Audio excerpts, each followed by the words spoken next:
이재명 대통령이 다주택자 양도소득세 중과 유예 조치를 더 연장하지 않겠다는 뜻을 밝혔습니다.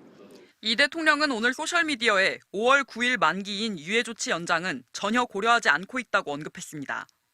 그러면서 장기 보유 특별공제 제도가 매물을 막고 있다고도 지적했습니다. 다주택은 물론 비거주 1주택도 주거용이 아닌 투자 투기용이라면 장기 보유했다고 세금 감면은 이상하다는 겁니다. 지난 21일 신년 기자회견 때 발언과도 같은 맥락입니다. 자기가 살지도 않으면서 투기용으로 또는 투자용으로 가지고 오랫동안 가지고 있다고 왜 세금 깎아줍니까? 다주택자 양도세 중과제는 조정 대상 지역 내 다주택자에게 양도세를 더 물리는 제도입니다. 기본 세율은 6에서 45%지만 2주택자라면 20%포인트, 3주택자면 30%포인트가 가산됩니다. 윤석열 정부는 이 제도를 한시적으로 면제하는 조치를 매년 연장해왔지만 이재명 대통령은 공정하지 않다며 면제 조치 종료를 시사한 겁니다.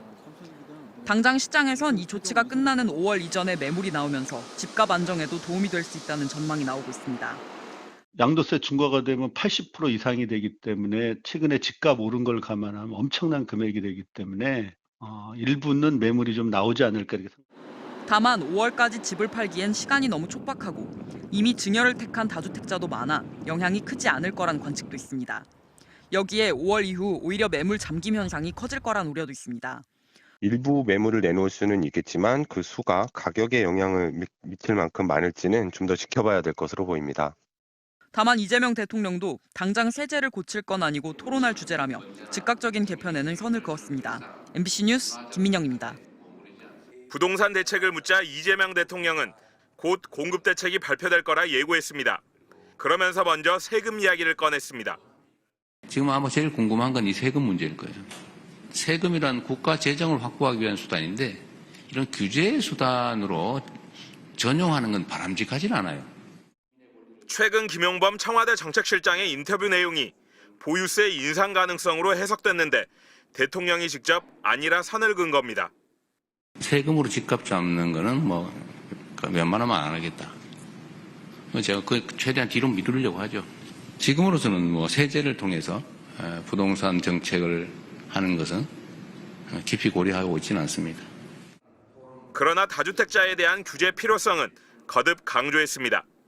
투기용 부동산을 보유한 사람들에게까지 장기 보유를 이유로 세금을 깎아줄 필요가 있냐고 반문했는데 오는 5월까지 유예된 다주택자 양도소득세 중과제도를 염두에 둔 걸로 보입니다.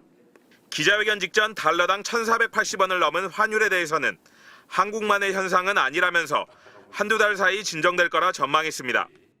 관련 책임 당국에 의하면 한두 달 정도 지나면 1,400원 전후로 떨어질 거다라고 이렇게 예측들 하고 있습니다.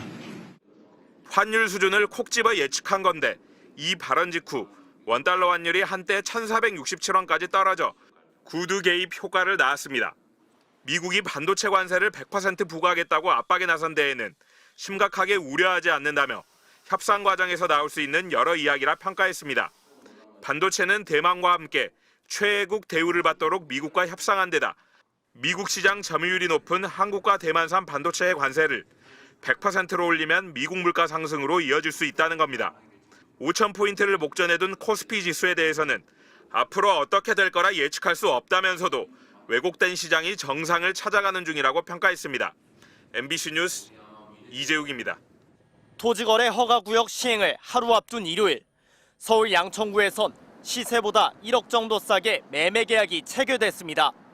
다주택자인 집주인이 양도세 중과 유예 기간이 끝나는 내년 5월까지 집을 팔지 못하면 지금보다 세금을 더 내야 할 것을 우려해 서둘러 투자금 회수에 나선 겁니다.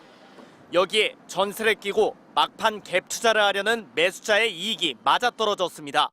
지금 또 세금 규제밖에 없다라고 얘기 나오고 있잖아요. 계속되는 정책이 나오다 보니까 그래서 선제적으로 반응하신 거 아닌가 싶습니다. 이른바 똘똘한 한 채를 예로 들며 보유세를 언급한 구윤철 경제부총리의 발언에 대해 기재부는 당장 보유세를 높이겠다는 건 아니라고 해명했습니다. 연구 용역을 거치면 최소 몇 개월은 걸린다는 겁니다. 대통령실 김용범 정책실장은 11호 대책이 벌어준 시간 안에 시장 안정을 이끌 공급 방안을 마련하겠다고 했습니다. 내년 지방선거를 앞두고 보유세 강화가 표심을 자극할 수 있는 만큼 민주당 내부의 반발을 의식한 것으로 보입니다.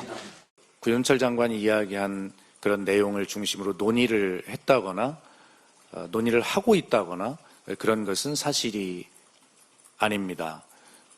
오세훈 현 시장은 보유세가 오르면 또 다른 부작용이 생길 거라며 정부에 날을 세웠습니다. 주택 가격이 오히려 그것 때문에 또 상승하는 효과가 생길 수 있고요. 반면 조국혁신당 조국 비상대책위원장은 보유세의 실효세율을 높이고 거래세는 완화해야 한다는 공개 입장을 냈습니다. MBC 뉴스 윤수환입니다.